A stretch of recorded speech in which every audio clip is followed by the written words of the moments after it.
우리 하나님 말씀 보도록 합니다. 하박국 3장 2절 말씀입니다. 하박국 3장 2절 말씀.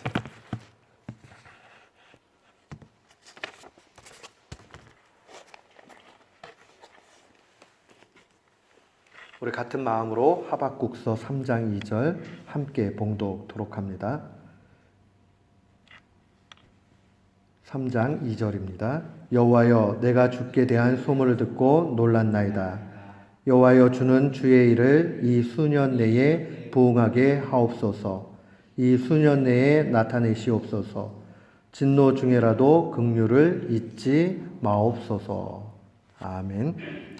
저는 오늘 본문 말씀을 통해서 부흥과 개혁이라는 제목으로 주의 말씀을 선포하도록 하겠습니다.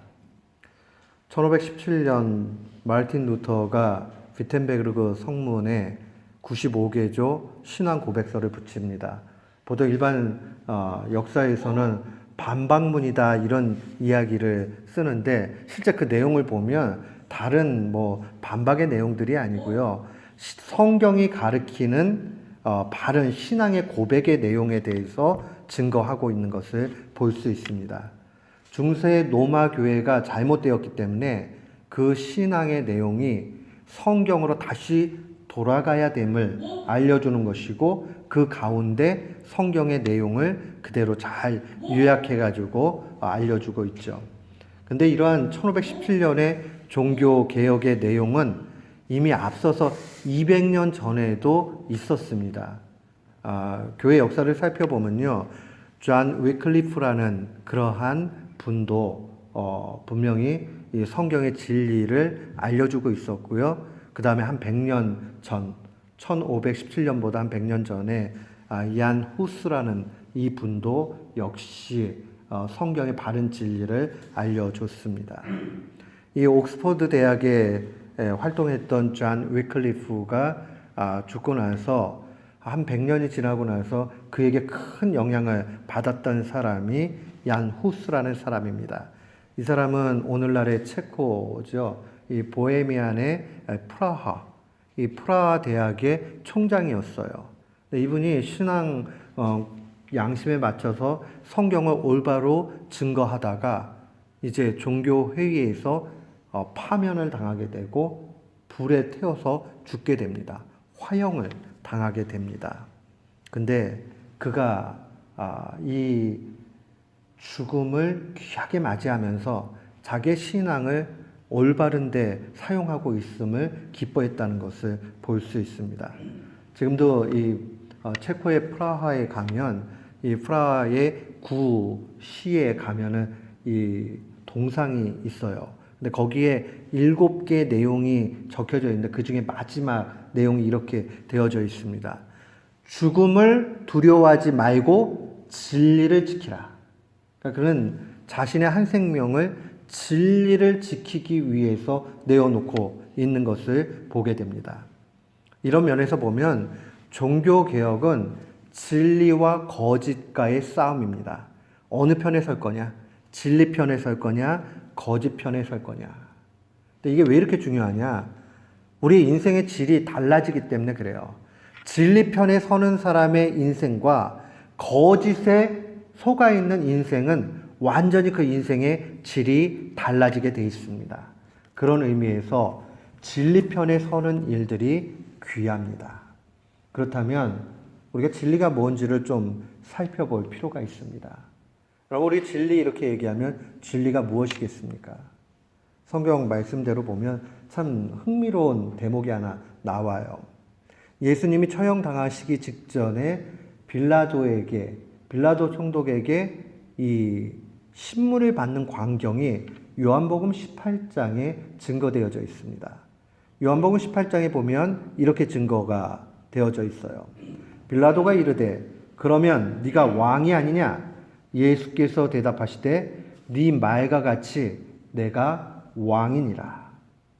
내가 이를 위하여 태어났으며 이를 위하여 세상에 왔나니 곧 진리에 대하여 증언하려 함이로다. 무릇 진리에 속한 자는 내 음성을 듣느니라 하신대 빌라도가 이르되 진리가 무엇이냐 하더라. 이 말을 하고 다시 유대인들에게 나가서 이르되 나는 그에게서 아무 죄도 찾지 못하였노라. 빌라도가 신문하다가 너 정말 왕 맞냐? 그러니까 주님이 네 말대로 내가 왕이다 라고 말씀하시면서 나는 진리를 증언하러 왔다라고 말씀하십니다. 그러니까 빌라도가 묻지요. 그럼 진리가 뭔데? 라고 얘기하니까 주님이 더 이상 아무 말씀도 하지 않습니다. 왜 진리가 뭐냐고 물었을 때 주님은 아무 말씀을 하지 않았을까요? 이유는 간단합니다. 그 앞에 진리가 있기 때문에 그러합니다. 진리는 곧 예수 그리스도이시기 때문에 그러합니다. 그러니까 예수님이 더 이상 설명이 필요 없는 거죠. 내가 내 삶으로 그리스도를 증명한 것이고 네가 신문하고 있으나 너는 진리를 앞에 두고 있다라는 것을 아주 패러독스적으로 역설적으로 알려주고 있는 겁니다. 우리 주님은 진리이시고 진리이신 주님을 붙잡고 살 때에 우리는 진리 가운데 사는 사람 됩니다. 그래서 주님이 요한복음에서 내가 곧 길이요 진리요 생명이다 이렇게 말씀하신 거예요. 그러니까 예수 그리스도를 소유한 삶과 예수 그리스도가 없는 삶은 하늘과 땅 차이죠. 예수 그리스도가 있는 삶을 살아갈 때에 그때에 비로소 우리는 인생의 가치를 찾게 됩니다. 아무리 세상적으로요 뭔가 다 얻은 것 같고 내세울 만한 게 있는 것 같아도 삶 가운데 그리스도 없으면 아무것도 아닌 게 되고 맙니다. 사랑하는 성도 여러분, 우리는 분명히 기억을 해야 됩니다. 예수 그리스도가 우리 삶 속에 전부가 돼야 됩니다. 중세 이야기로 좀 다시 한번 와서 생각을 해볼게요. 중세 로마 교회가 문제가 무엇이었냐? 그들은 예수 그리스도 외에 다른 것에 눈을 돌리기 시작을 했습니다. 예수 그리스도만으로 충분한데 예수 그리스도 외에 다른 것에 눈을 돌리기 시작을 했습니다. 제도에 얽매이기 시작을 했죠. 그래서 구원을 받는 데 있어서 착한 행실을 통해서 구원을 받을 수 있는 길이 있다라고도 가르칩니다. 예수 그리스도도 하나님의 나라로 들어가는 길이요. 우리가 선행을 해도 얼마든지 들어갈 수 있다라는 선행을 통한 구원. 우리는 그것을 공로주의라고 얘기하거든요. 공로주의의 길을 열어놓습니다. 그뿐만이 아닙니다. 성례를 7가지를 제정을 해놓고 그 성례가 구원을 보장해 주는 것처럼 그렇게 가르쳤습니다. 우리 개신교에서는 성례는 세례와 성찬 2가지밖에 없어요. 그런데 캐톨릭은 7가지가 됩니다. 그런데 우리는 그것이 구원을 하나님으로부터 믿음을 얻게 되는 그런 도구로 얘기를 하지 우리가 세례와 성찬을 통해서 구원을 받는다 이렇게 가르치지 않거든요. 그러나 중세교회는 거기에 잘 열심을 내서 참여하면 구원이 보장되는 것으로 알려졌습니다. 제가 이 말씀을 드리는 것은 그리스도는 놓쳐버려 버리고 그냥 놓여져 있는 눈에 보이는 것에 다 빼앗겨 버리는 그러한 상황들을 이야기하는 겁니다. 예수 그리스도 없는 다른 모든 종교적인 심지어 그것이 교회 안에 있는 제도라 할지라도 그리스도가 빠져버리면 가짜가 되고 맙니다. 예수 그리스도 외에 어떠한 곳에도 구원의 길은 없습니다. 그렇다면 우리가 어떻게 해야지 진리이신 예수 그리스도를 되찾을 수 있겠습니까? 여러분, 예수 그리스도를 우리의 삶 속에 다시 되찾을 수 있는 것, 오늘 하박국서 이 기도의 내용으로 좀 돌아올 필요가 있습니다. 우리 2절 말씀에 보면 그가 이런 고백을 하죠. 여호와여, 주는 주의 일을 이 수년 내에 부응하게 하옵소서. 한국말로 부응이라는 말로 번역을 한 본문이 성경 안에 이 본문이 유일합니다. 쓰여진 원어로는 여러 차례 다른 용도로 사용이 되어지고 비슷한 말로 번역할 수 있는 생명, 그 다음에 다시 삶, 뭐 이런 말로 번역 가능해요. 그런데 개역 성경으로 부흥이라는 말로 번역된 곳은 이곳밖에 없어요. 근데 오늘날 우리가 부흥했다, 부흥해야 한다 이러면 어떤 생각을 자꾸 하냐면 눈에 보이는 거, 물질적으로 늘어난 거, 그 교회 지금 얼마나 돼가지고 몇 명이나 모여요? 아우, 그렇게 많이 모여요? 부흥했네요. 이렇게 얘기한다고요. 물론 그 말이 완전히 틀렸다, 이렇게 이야기할 수는 없어요. 그러나 성경이 말씀해주고 있는 온전한 부흥의 내용을 담기에는 너무나 턱없이 부족하다 하는 것을 볼 수 있습니다. 부흥이라는 말은요, 원어적으로 잘 보면 well-being, 잘 사는 것, 잘 존재하는 것, 그것을 부흥이라고 얘기를 해요. 우리가 부흥이라고 얘기했을 때 단순히 눈에 보이는 거, 성장했다, 많아졌다, 단단해졌다, 또 아주 건강해졌다, 이것만 이야기하는 것이 아니라 그것 뛰어넘어져 있는 부분들, 잘 존재하는 것을 의미합니다. 그래서 원래 이 본문 말씀에 쓰여진 원어 자체가 예하우라는 말인데요. 이 말 자체가 아주 강조용법으로 되어 있어요. 그냥 히브리 사람들은 쓸 때 강조용법으로 쓰면 내용이 아주 바뀌는 부분들이 있거든요. 예를 들면 어떤 게 깨졌다 하는 것을 강조용법으로 사용을 하면 산산이 부숴버렸다, 이렇게 바뀌어져 버려요. 그런 것처럼 이 말씀은 원래 산다 이런 말이에요. 생명, 산다. 근데 이게 강조되니까 그냥 사는 게 아니에요. 정말 아주 온전하게, 정말 부족함이 없는 그런 완벽한 삶에 관한 부분들을 의미합니다.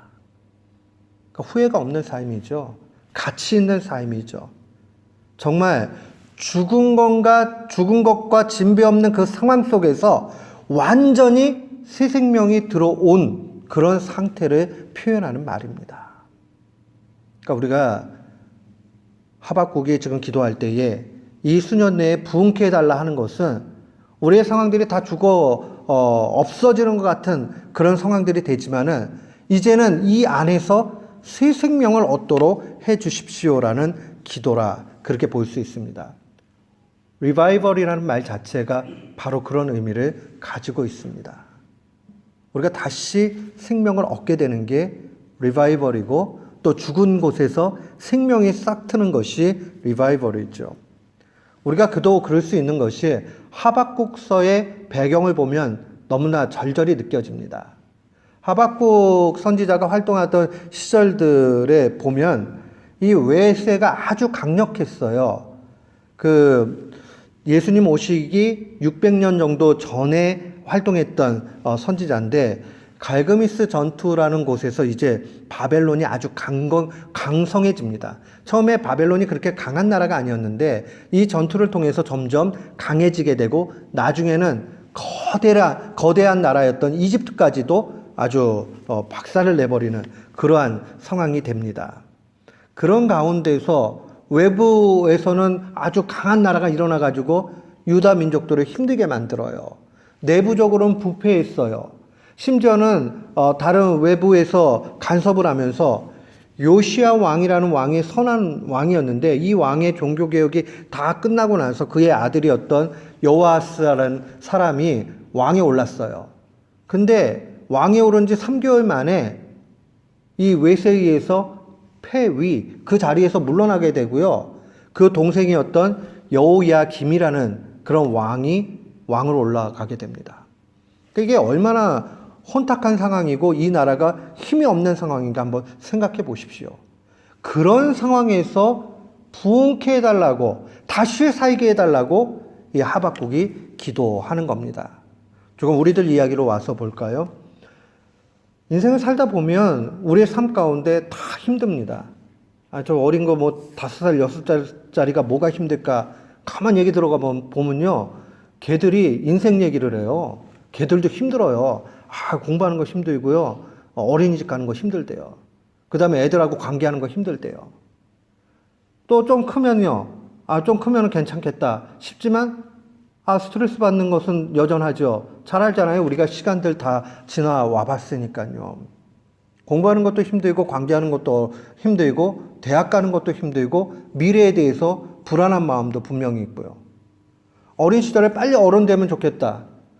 저도 옛날에 그런 생각이 있어요. 아버지 주머니에 돈이 쑥쑥 나오는 거 보면은 돈 많으면 마음대로 하고 얼마나 좋을까? 나도 빨리 어른 됐으면 좋겠다. 어른 되고 나니까는 꼭 그런가요? 돈 뻥뻥 쓰게 되고 잘 그렇게 살 수 있게 되나요? 그렇지 않죠. 어른 되고 나니까는 책임져야 될 일들이 많아집니다. 그러다가 정말 남들이 겪지도 않는 어처구니 없는 일들도 우리의 인생 가운데 나타나게 됩니다. 그러다 보면 인생의 바닥을 찍는 그러한 고통 가운데 놓이게 되죠. 마치 하박국이 예언했던 그 시절에 유다를 바라보면서 하박국의 마음이 외세는 너무 세고 우리의 국내에서는 너무 부패했고 이 상황들을 어떻게 이길 수 있지라고 하는 것처럼 내 인생은 왜 이렇게 살아야 되지? 라고 하면서 좌절과 탄식이 나올 수 있습니다. 소망이 없는 시대, 불안과 위기가 넘치는 상황, 절망의 시절에 드릴 수 있는 기도는 하나님 살려주세요. 수년 내에 부흥케 해 주십시오라고 간구하는 수밖에 없는 것이겠죠. 사랑하는 성도 여러분, 우리가 어떻게 하면 하나님 앞에 간구하면서 이 부흥의 길로 갈 수 있겠습니까? 한마디로 이야기하면 우리 내면이 리폼, 새롭게 개혁되어야 됩니다. 우리의 내면이 바뀌어야 되고 우리의 삶이 바뀌어야 됩니다. 그것을 오늘 본문 말씀은 우리에게 이렇게 증거합니다. 여호와여, 주는 주의 일을 이 수년 내에 부응하게 하옵소서. 이 수년 내에 나타내시옵소서. 도대체 뭘 나타내 달라는 말씀일까요? 뭘 나타내 달라는 말씀인가? 그 앞에 시작을 보면 잘 나타나요. 여호와여, 내가 주께 대한 소문을 듣고 놀랐나이다. 하나님이 행하신 하나님의 일을 보고 놀란 거죠. 그러니까 하나님의 일을 나타내 달라고 하나님 앞에 간절히 간구하는 것을 보게 됩니다. 사랑하는 성도 여러분, 우리는 여기에서 정말 마음을 좀 새롭게 해야 됩니다. 내 삶에 하나님의 일이 나타나는 것 중요합니다. 하나님의 일이 나타나게 되면 걱정할 것이 없어요. 그것을 기억하게 되면 담대해집니다. 그러나 만약에 우리가 하나님의 일을 보지 못하고 사람의 일을 생각하면 마음이 쪼그라들면서 쫄보가 되고 맙니다. 사랑하는 성도 여러분, 우리의 신앙의 여정, 인생의 여정이라는 것은요, 세상을 두렵게 만들 것인지 아니면 세상 때문에 두려워할 것인지 이 문제에 달려 있습니다. 우리가 하나님 앞에 믿음 가지고 나아가게 되면 세상 두렵지 않아요. 그러나 믿음이 약해지고 믿음이 없어지면 세상이 우리를 잡아먹습니다. 하나님의 일이 나타나는 것, 그 한마디로 얘기하면 예수 그리스도가 나의 주인이 되는 겁니다. 하나님의 일은 우리의 인생 가운데 예수 그리스도가 전부 되는 것을 원하십니다. 그게 바로 하나님의 일이에요. 우리 보통 라틴어로 그리스도만이 우리의 주인이다 하는 그러한 표현들을 사용을 할 때 뭐뭐 안에라는 똑같은 뜻이에요. 그리스도고요. 그 다음에 솔로, 오직 그리스도 안에서, 오직 그리스도로 말미암아 이런 뜻을 가지고 있어요. 종교 개혁자들도 언제나 이것을 강조했어요. 그리스도를 떠나가지고 뭐를 생각하지 않았습니다. 우리가 잘 알고 있죠. 그리스도를 통해서 우리가 하나님과 화평함을 누릴 수 있다는 것을 잘 압니다. 여러분, 우리가 행복하지 못한 이유는요, 성경은 단 한 가지로 얘기해요. 죄 때문에 그렇다. 이걸 더 피부에 와닿게 얘기하면 너 하나님하고 사이 안 좋아. 우리가 불행한 이유는 먹을 게 없어서, 우리의 건강이 없어서, 우리에게 불행의 요소가 너무 많아서, 나는 너무 피곤해서, 이런 건 조금씩이에요. 정말 불행한 근본적인 이유는 우리 속에 예수 그리스도가 계시지 않고 우리 속에 하나님이 주인 되지 않을 때 나타납니다. 하나님과 관계 나쁘면요, 그러면 우리는 불행해지게 돼 있어요. 그래서 하나님하고 화목한 것, 사이가 좋은 것이 필요합니다. 로마서 5장 1절은 증거합니다. 그러므로 우리가 믿음으로 의롭다 하심을 받았으니 우리 주 예수 그리스도로 말미암아 하나님과 화평을 누리자.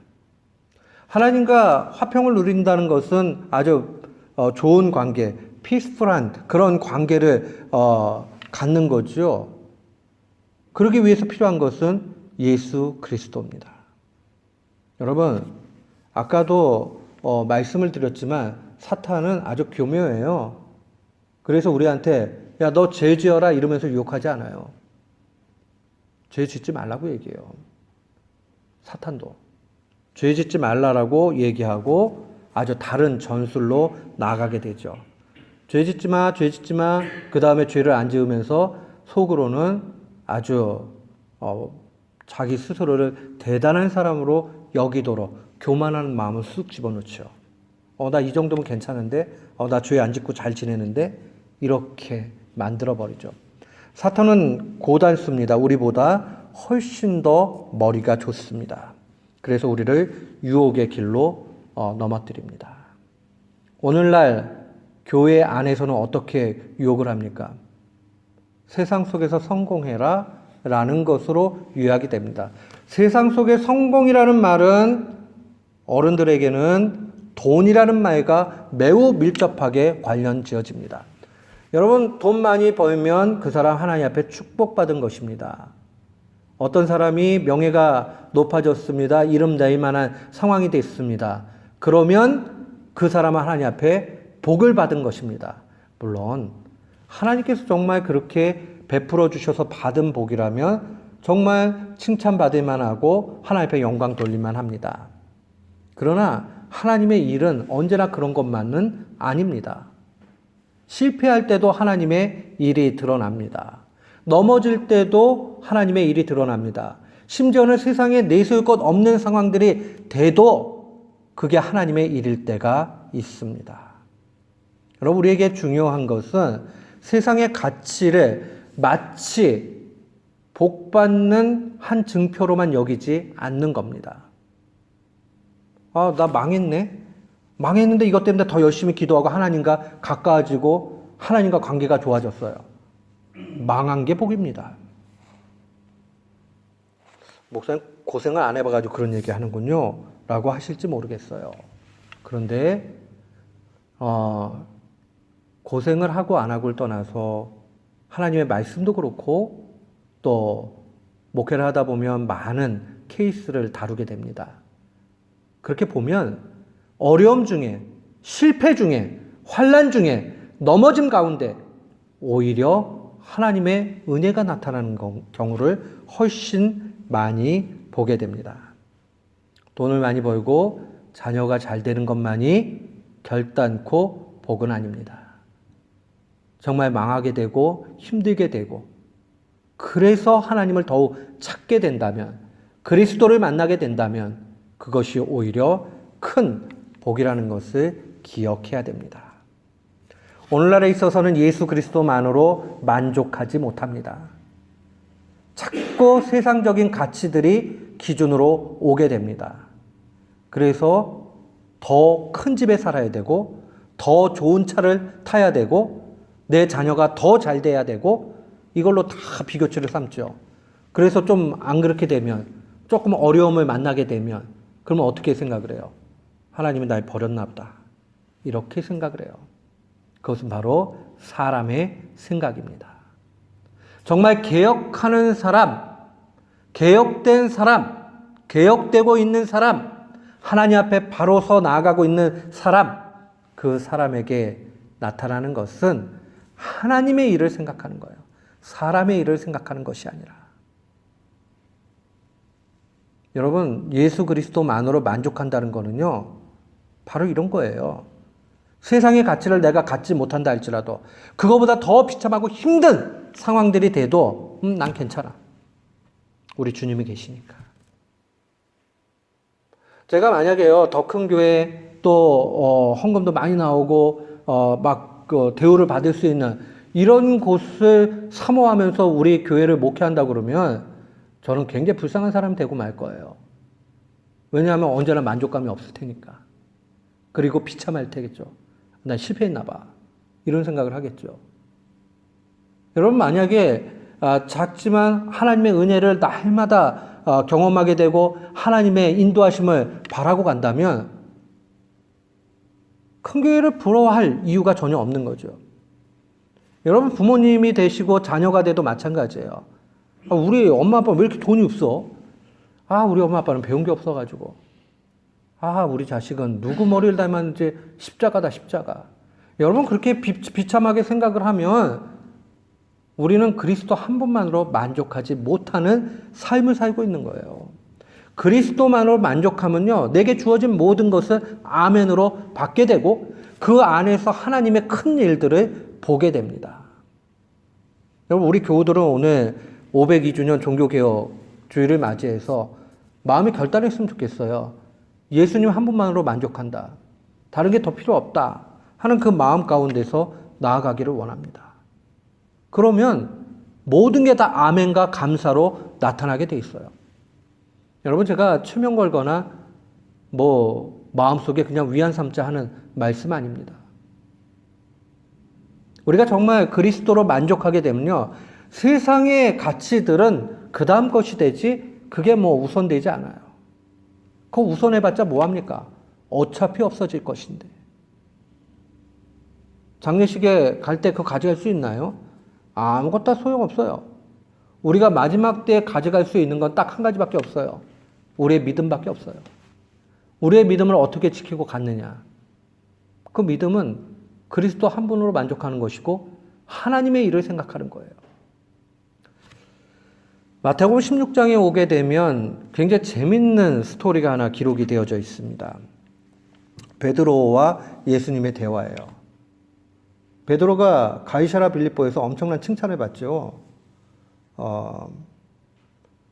사람들이 예수님을 누구라고 하느냐라고 하고 질문을 했는데 여러 가지 답이 나왔는데 베드로가 정확한 고백을 하잖아요. 주님은 그리스도시요 살아계신 하나님의 아들입니다. 예수님은요, 나의 주인이시고요. 그리고 살아계신 하나님의 아들입니다. 그리고 구원자이십니다. 이렇게 이야기했어요. 더 붙일 게 없어요. 군더더기가 없어요. 너무 잘했죠. 그리고 나서 그 다음에 예수님께서 내가 이제 고난을 받아야 된다라고 말씀을 하시죠. 그 말씀에 이렇게 기록이 되어져 있어요.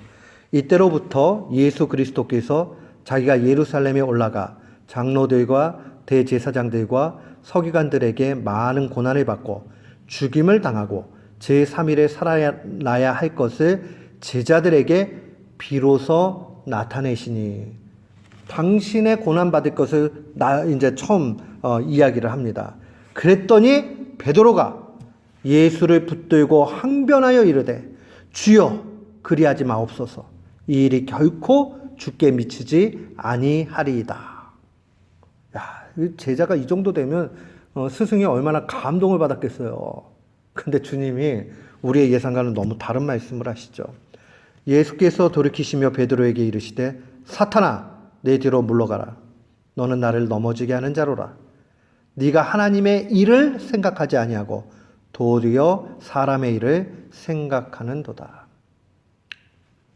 개혁과 개혁 아닌 것, 진리와 비진리인 것, 어떤 것이냐? 하나님의 일을 생각하는 것이 개혁이에요.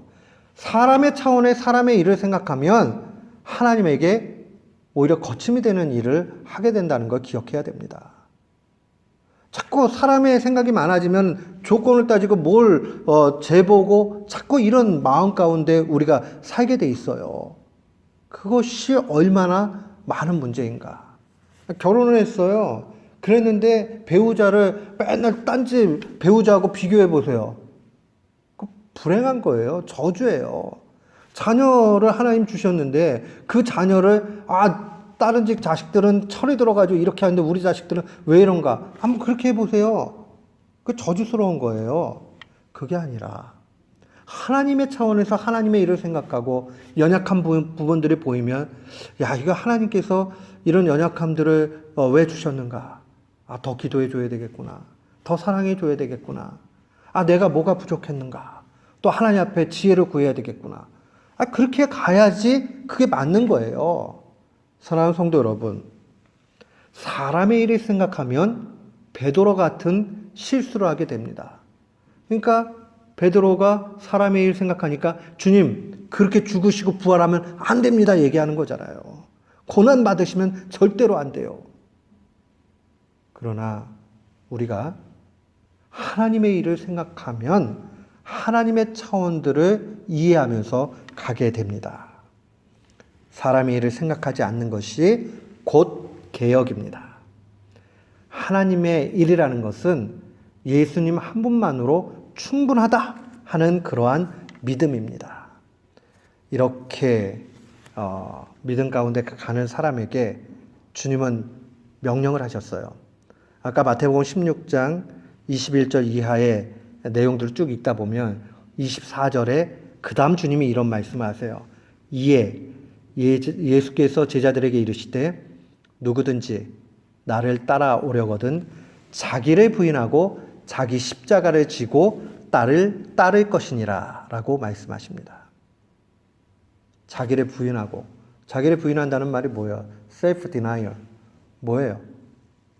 내 존재 내가 아니다 하고 나를 버리는 거죠. 자기 십자가를 지는 거. 주님이 각자에게 주신 십자가들이 있어요. 그거를 묵묵히 감당하는 거예요. 자기의 일상으로 돌아가서 열심히 살아가는 거예요. 사랑하는 성도 여러분, 부흥, 개혁, 멀리 있는 것 아니에요. 내 일상의 삶 가운데서 예수님 한 분으로 만족하고 세상의 가치를 뒤로 하고 그냥 나한테 주어진 거 너무 감사하다. 이것으로 족합니다. 하고 갈 수 있다면 그 사람이 개혁된 사람이요 부흥을 경험하는 사람입니다. 오늘 이 말씀 마음에 간직하고 우리의 삶 가운데 날마다 주님을 바라보며 나아가는 귀한 교우들 되시기를 주님의 이름으로 축원합니다. 아멘.